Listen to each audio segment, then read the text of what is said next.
You're listening to the OnePeterFive podcast. It is a real joy for us to welcome you all here. Habemus Papam. Rebuilding Catholic culture, restoring Catholic tradition.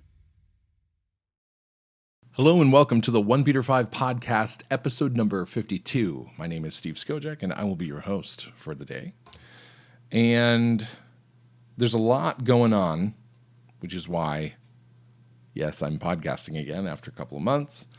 Podcasts, I apologize. I have a really hard time getting to the audio-video stuff. It takes longer to produce, takes longer to plan. It's easier to be in the flow of articles and things like that. And I don't have any lackeys. I don't have any minions who can do that stuff for me. So I backburner things until I need to talk to you in a different way. And today I thought this is what needs to happen. First of all, it's a Friday. Secondly, there's no way I could write an article that comprehensively covers a lot of what's going on, and I can't even comprehensively cover it in this format, but I'm going to give it a shot. At least the most important developments at the Amazon Synod this week. That's what we're going to be talking about today. Today's going to be a bit of a monologue. I don't have a guest. It's just me getting this stuff out to you because I want you to understand what's happening. Before I do that, I'm going to remind you that we are currently in our October fundraising. It is the 18th of the month. We're more than halfway through. We are not at 50% of our monthly goal. We need this. We're hiring new writers. We're adding people all the time. Some of our writers are paid. Our featured writers are paid, and we try to pay them fairly. We're trying to add more. So we need to be able to keep the fundraising going so that we can keep doing what we're doing. So if you're interested in supporting us, if you get value out of our work, our business model is this. We make stuff, we give it to you for free, and we say, please pay us if you like it, if it's good, if you think it's worth your time. It would be fantastic if you enjoy this podcast, our articles, the different things that we do. Throw in a buck or two. Just go to OnePeterFive.com/donate. There's a link on the homepage. There is pop-ups that annoy everybody, including me, because we have to stay funded in order to keep working. And so I'm just going to throw that out there. OnePeterFive.com/donate. Make a contribution. You can send it by mail. You can do it online. If you can do a recurring, that's best, because then we know, we've got money coming in next month and we're going to be able to pay the bills. So that'd be great. Now, let's get to the Amazon stuff. So the first thing I want to talk about is currently have, I don't even know. I have, let's see, 1, 2, 3, 4, 5, 6, 7, 8, 9 windows open just on Synod stuff right now. And each of those contain a significant amount of information. A lot of this stuff is actually happening on Twitter, which is interesting. Twitter is the place to go these days if you want news in real time. It's everything sort of unfolds there. Twitter is a weird platform. Twitter is a hostile platform. There's one Twitter account that you should be following if you're not following it yet, and that is Catholic Sat. If you are on Twitter and you want to know what's going on at the Synod, this is the one account that I recommend that you follow above and beyond all else. It's the little @ sign and then the word Catholic Sat, like satellite dish, just Sat. Catholic Sat, all one word. I'll put it on the screen here just so you can see it. I don't know who this guy is, but he's phenomenal. He's in Rome. I know that much from interaction with him. He produces coverage of things that are going on in Rome, just phenomenal coverage, insightful, manages to get video clips, distills things down really to the most important pieces of information. One of the best sources of information on all these goings-on that's out there. And he's been summarizing the small groups today. Going through some of the stuff that I'm looking at right now. Italian Group A, quote, "The church has the mission to announce Jesus Christ in the Amazon. To evangelize is to make the kingdom of God present in the world. Therefore, it is the task of the church to present the good news of Jesus and his kingdom in the Amazon." Interesting side note here. So there was a piece that came out earlier this month in Sandro Magister's blog on L'Espresso. I think that's, Espresso is the site that it's on. And it was a priest, a missionary priest, who was actually asked by Francis to come to the Synod.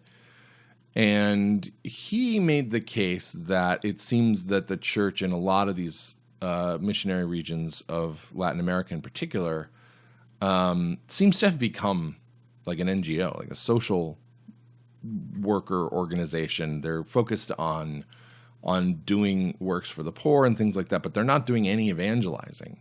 And that the unique problem that Latin America is facing is that it's not inspiring vocations because they're not actually teaching them the faith. They're not teaching them the Gospels.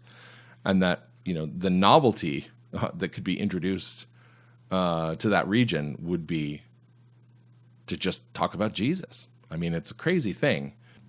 Interestingly, it's the Pope who's constantly fighting back against proselytization. Proselytization is just trying to convince people to become your religion, right? That's what it really is. And the Pope doesn't want anybody to be convinced. He thinks witness is enough, or whatever it is that he thinks. There's that story that came out, a few weeks ago, about a woman who, I believe she was from India. And she met with Pope Francis, and she presented to him two people who were with her who were converts from Hinduism, if I recall. And she was very proud, and she was telling the Pope, look, converts, this is great. And he wound up telling this story of this meeting he had with this young woman, and he expressed bitterness that he felt like she was presenting converts as a trophy, and proselytism is bad and all this stuff. It's like he was upset that people were converting to the true faith. So that attitude that he espouses is the problem in the Amazon, according to this priest, but the priest isn't pointing the finger at the Pope. I was looking to see if I could find it here as I'm talking. Let's pull it up. L'Espresso, the date of the post was October 12th, and his conclusion was pretty stunning. I want to read it to you. Just a little scrolly action here. There we are. He says, a Christian community that does not generate priestly and religious vocations is a community affected by some spiritual illness. We can ordain the viri probati, these proven men, this term that we see thrown around a lot, like elder men who are established in their marriages and stuff. And we can ordain others, but the basic problems will remain: an evangelization without the gospel, a Christianity without Christ, a spirituality without the Holy Spirit. Logically, in the horizontal vision of the dominant culture in which God is absent or reduced to some symbolic, cultural, or moral concept, it is impossible for a young person to come to appreciate the fruitful, spiritual, and pastoral value of priestly celibacy as a precious gift of God, and of the total and sublime disposition of love and service to the church and humanity. There will be authentic priestly vocations only when an authentic, demanding, free, and personal relationship is established with the person of Christ. Perhaps it is very simplistic, but in my view, so this is still the priest speaking, in my view, the new path for the evangelization of the Amazon is the novelty of Christ. The novelty of actually preaching Christ to people instead of just acting like, the Salvation Army or the Soup Kitchen or whatever it is that they're doing down there. Clearly, they respect the culture of the people to the extent that they don't even evangelize them because they feel that that's racist and xenophobic and insulting, which is, I think the best word for that is just bullcrap. That's what that is. So going back to the summaries of what's happening in Rome with these working groups, one of the first things we see from the Italian group is that they say that canon law allows the Holy See to request a dispensation from the impediment in the sacrament of the order of a legitimately and validly married law. So they're quoting canon law 1047, section 2.3, reminding that canon law allows the Holy See to dispense married men from an impediment to receiving holy orders. So they're pushing married priests right out of the starting gate. They also mentioned that the permanent diaconate, which was reestablished after Vatican II, they say it shows that it's possible to effectively assume a pastoral, sacramental, and family commitment in the church. So married deacons is the model, in their view, of how this could work. they say that they did mention that everyone recognizes that celibacy in the church is a gift and should be recognized. Should be proposed and recommended to Amazon populations. So that's a plus. And then they pivot to, we want the ministry of lector and acolyte to be conferred on women. I don't even understand what the status of lector and acolyte are in the modern church. They were part of minor orders. Minor orders were done away with. Now they're referring to it as a ministry, but I don't know what sort of capacity and form that takes. Is it official? Is it? I don't have any idea. I mean, I was a lector when I was a kid, going to the Novus Ordo. I was a teenager. I used to read at Mass. Nobody treated it as a ministry with me. It's like, here's the book, and this is where you read it, and go do it. And that was it. There was nothing formal about it. So I don't know what's going on with trying to institute some formal participation of women in lector and acolyte. Acolyte, obviously, though, it's more altar girls, but this has been happening since the 90s. John Paul II let it happen. So there's no way to know what they actually think and what the rules are anymore. It's just weaponized ambiguity 24/7. Let's see what else.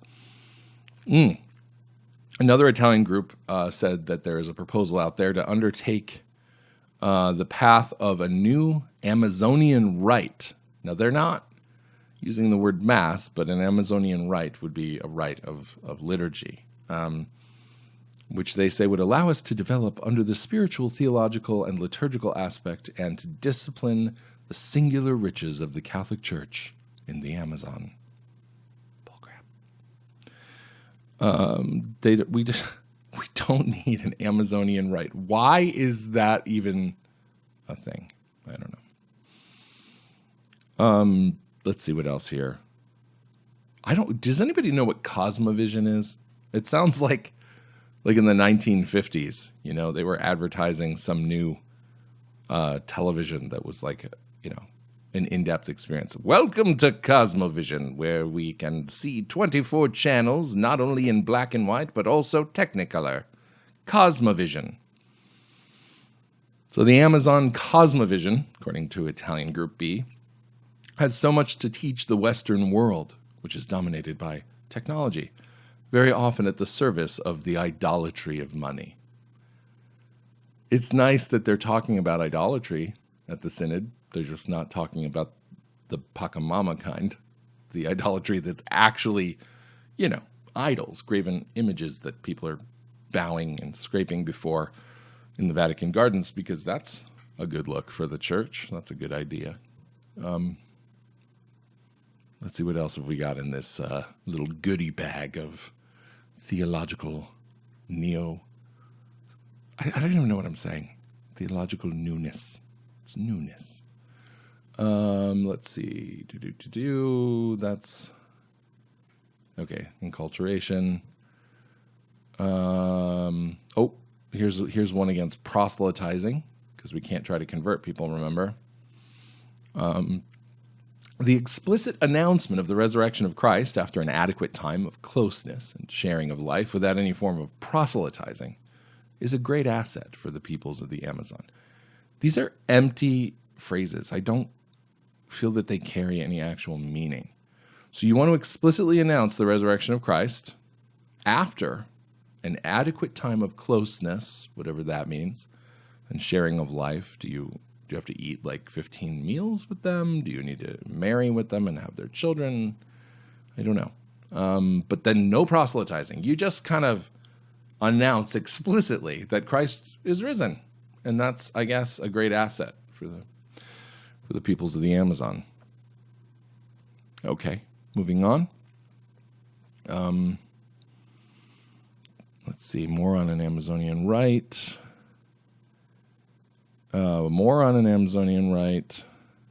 Portuguese group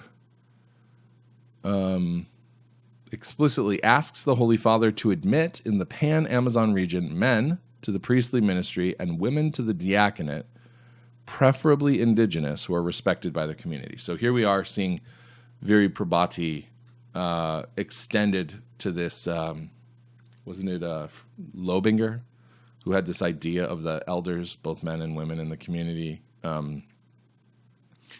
being put into these roles. But we see here is the first women in the diaconate in this grab bag of garbage. Let's see, the next thing, more Amazonian rights. Ooh, preferential option for the poor. If you have that on your bingo card, make sure you put that chip down. Taking care of our common home. There's another one for your bingo card. Respect for the common house and ecological sins. Your bingo card is filling up fast thanks to the Portuguese group. They actually are talking about ecological sins. See, include within moral theology respect for the common house and ecological sins by reviewing the manuals and rituals of the sacrament of penance.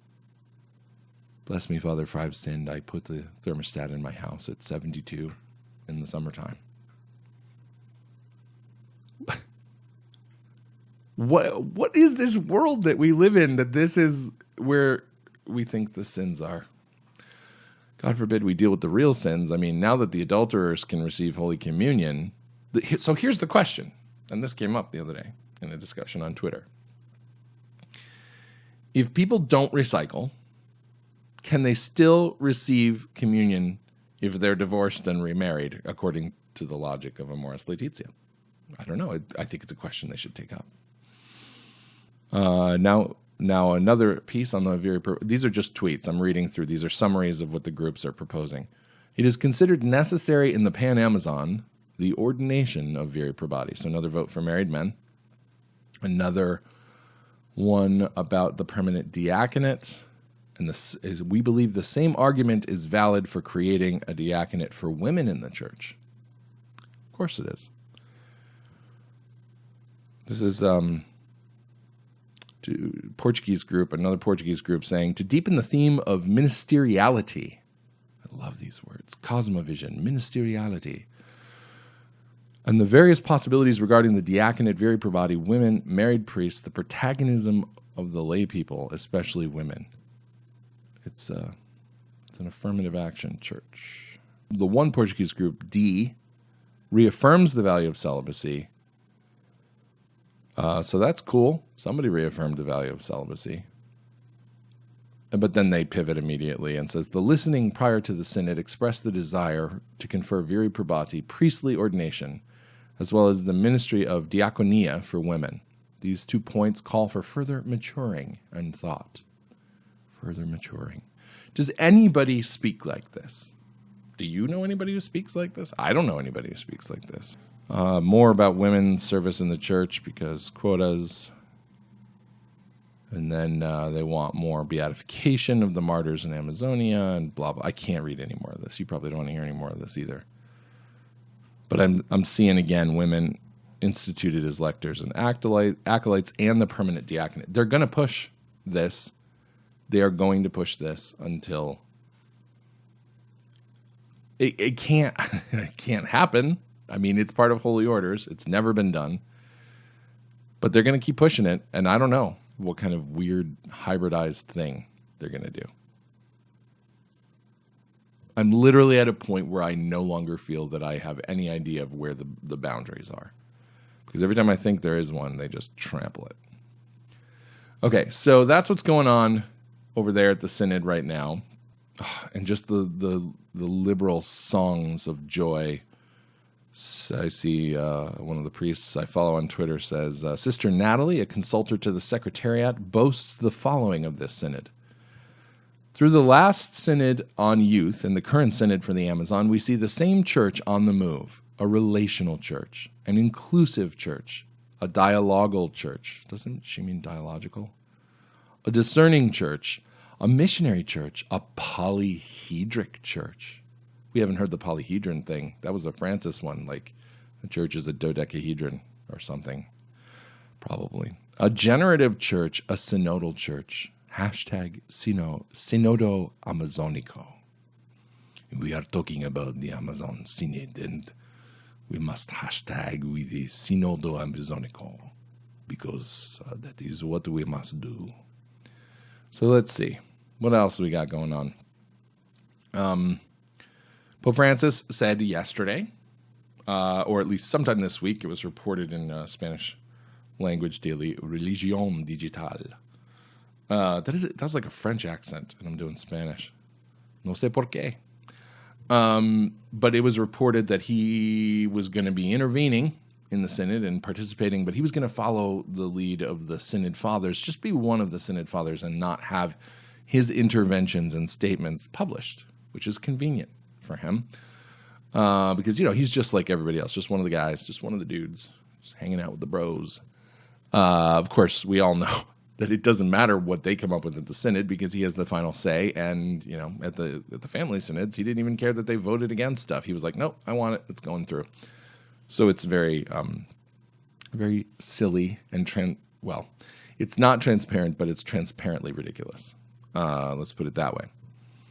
And we got everybody's favorite youth minister, Rich Raho, out there saying that Pope Francis has said God doesn't want us to, quote, evaluate events and people according to the categories of the pure and the impure, but to learn to go beyond, to look at the person and the intentions of a person's heart, overcoming all forms of particularism. So no more putting people in categories of pure and impure, guys. Let it go. Sexual sins are not that important. Remember, he said they're the least of the sins, right? You got the Portuguese group out there quoting Hans Kung, so he's made a reappearance on the scene. Quote, there will be no peace in the world if there's no peace between religions. This is a point that actually somebody brought up the other day. I don't remember where I saw it. You know what it was? It was a Marco Tassati post. And it was a guest article from a priest who wrote in, and he said that this thing about Francis allegedly denying the divinity of Christ. If we really look at religious indifferentism, if we look at what it takes for all religions to be the same, to be treated equally, you have to deny the divinity of Christ, because the divinity of Christ, the incarnation of God, the second person of the Trinity as a man, it erases the claims of all other religions. If that happened, they're all false. And I mean, this is an obvious thing. It should be an obvious thing. But to think about why there's a connection between this ridiculous leveling of the playing field between religions and the Vatican being indifferentist and syncretistic and pluralistic about religion, you can't really believe that Jesus is who he said he was, because that's the only way. Like, he is the way, the truth, and the life. There's nothing else. So there is a connection between those two things. And we're going to see that connection, I think, become more clear. Raymond Arroyo tweets, as was clear from the start, the Amazon Synod was never a random group of bishops, but a select group chosen with intent. It is hardly a surprise that the majority support ordaining married men and female deacons. Now Pontifex will, that's the Pope's Twitter handle, Pontifex. Now Pontifex will have to decide the path forward. And so he's citing Austin Ivory, everyone's favorite papal sycophant. Ivory says, in his little summary, he has me blocked. I have to open his tweets in an incognito window. But he's all up in the biz over there, and he's on the ground. So he says, reading of 12 small group synod reports shows A, viri probati, 6 yes. 3 want more study, rest do not mention. B, women deacons, 4 yes, 3 want more study, rest no mention. Plus various calls to open minor orders to women. So he's talking about minor orders, which don't exist anymore, but that's what I was asking about acolyte and lector, for Amazonian rite and local bishop's body. He goes on to say, and this is a critical observation, what's striking is the absence of opposition to calls for viri probati and women deacons, though half the groups are hesitant or agnostic. Nobody is saying no to this. Nobody who is involved is throwing up their hands and saying, stop, this is not what the church wants, this is not what the church needs, this is totally flies in the face of the perennial discipline of the church, and in St. Paul's exhortations in the scriptures, in Trent's elevation of consecrated virginity as a higher state of life. You would be anathematized for saying that consecrated virginity isn't the higher state, but none of this matters anymore. They're throwing it all out. And the fact that nobody who's participating in this is opposing it could be one of two things. One, actually, I would say 3 things. One, they're afraid. They're afraid to speak out. 2, they were selected by this Pope and by those who work with him on this agenda. And so, yeah, of course, they're going to toe the line because they're handpicked guys. That's what they're there for. The third option is that they just actually agree with it. They think that it's fine. They think that this is where the church needs to go. And wow, that recycling truck that's out there is just slamming things around. Just gonna. This is the real travails of recording from a home studio. Okay, so no opposition. The opposition's all coming from us, and so they try to marginalize us as much as possible. And they trash traditionalists, and they, as one guy said the other day, the only people who care about this idolatry stuff that's going on in the Vatican is dumb American trad media. I want to make how people wear those shirts, security at concerts wear those like dark blue shirts with the yellow letters that say security, and so everybody knows. I just want to make a shirt like that. This is dumb American trad media, because we're basically the security forces of the church. That's all we got. We're the only ones standing up to this, and it doesn't matter. Our voices, it does matter, but who's listening? What are we stopping? It's like it's a runaway train. The Synod is roughly halfway through, and pretty much everything that we expected that they were going to touch on has been touched on. So what now? This is the part of the show where there's dead air because I don't even know what to say. This is such a bizarre thing that we're watching going on. The four men named as the pontiff's personal choices to work on this final document, which, let's be honest, it's probably already been written. I'm just guessing, but they like to do that. Four men are Cardinal Christoph Schönborn, the aristocratic Archbishop of Vienna. This is not surprising. He shows up a lot in this papacy. He was obviously the sort of promulgator and enforcer for Amoris Laetitia when it came out. Schönborn is particularly interesting relating to the things going on at the Amazon Synod because he has come out in favor of the female diaconate, for one, but he started actually pushing last year the idea that a council needs to revisit the question of women's ordination to the priesthood. Push an extreme idea, pull it back a little bit, and then it sounds more reasonable. People are like, well, at least you're not ordaining women priests. Well, they want to ordain women to the diaconate, and this has come out quite a bit, actually, in some of the working groups, the small groups at the Synod. Bishop Marcelo Sanchez Sorondo, the Argentinian chancellor of the Pontifical Academy for Sciences, that guy is a piece of work. You probably haven't heard much about him. I'll tell you a little more about him in a minute. Archbishop Edmundo Ponciano Valenzuela Malid of Paraguay, and the Italian Father Rossano Sala. So Dorothy Cummings McLean kind of breaks this down a little bit. Says the other five members of the group that will create the final document include German-Brazilian Synod General Relator Cardinal Claudio James. He's been the architect of this thing from the beginning. He and Bishop Erwin Krautler have really been building this thing from day one. And James is a huge pusher of the ordination of the Viri Probati. Synod General Secretary Lorenzo Baldisseri, who we all know is the manipulator-in-chief of the Synod proceedings. He's a big part of the reason why Ed Penton had to write the book on the rigging of the Vatican Synod relating to the family synods.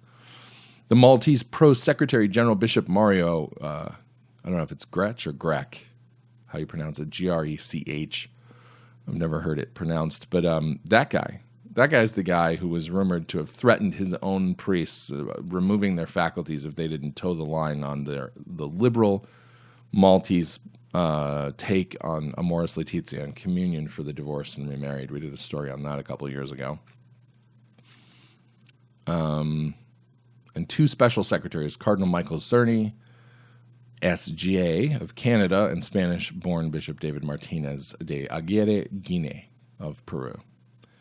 So 13 men, therefore, she writes, are responsible for the drafting of the final document of the Synod. It'll be voted on by the bishops participating in the Synod and two non-ordained male religious, then given to Pope Francis, and he will then use or not use the document as he prefers. It's a consultative process, and the sole function is to advise the pontiff. So we know about Schönborn. I've talked about Hummus and Grec and Baldessari, and I don't know much about Cerny, but I feel like I've heard some not so good things about him. Sorondo, though, is sort of an under-the-radar guy. He's a big climate change guy. He has advocated that Catholics have no more than 1 or 2 children. He is super buddy-buddy with the population control advocates who keep showing up at the Vatican, Paul Ehrlich, Jeffrey Sachs. These guys are bad news. These are bad news guys, and they are right in the heart of this, which, is what we expected. That's exactly what we expected would happen. So with that, hey, it's Friday. What are you guys doing this weekend? You doing anything fun? What are you doing to take your mind off of this? This is a terrible podcast. This is me not knowing what to say, reading tweets, reading articles, because what? It's time for some refreshing water. So that's the OnePeterFive podcast for this episode, number 52. Have a great weekend. We'll see you next time. Thanks for listening.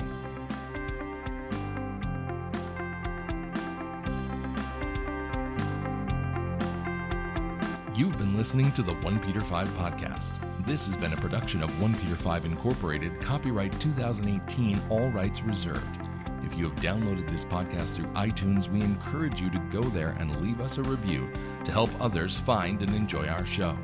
If you would like to support our work, go to OnePeterFive.com/donate to make a tax-deductible contribution. This not only helps to pay for web hosting and the fine content we provide, but keeps food on our tables, coffee in our cups, and the lights on, which really helps us see what we're doing. Until next time, I'm Steve Skojak. Thanks for listening.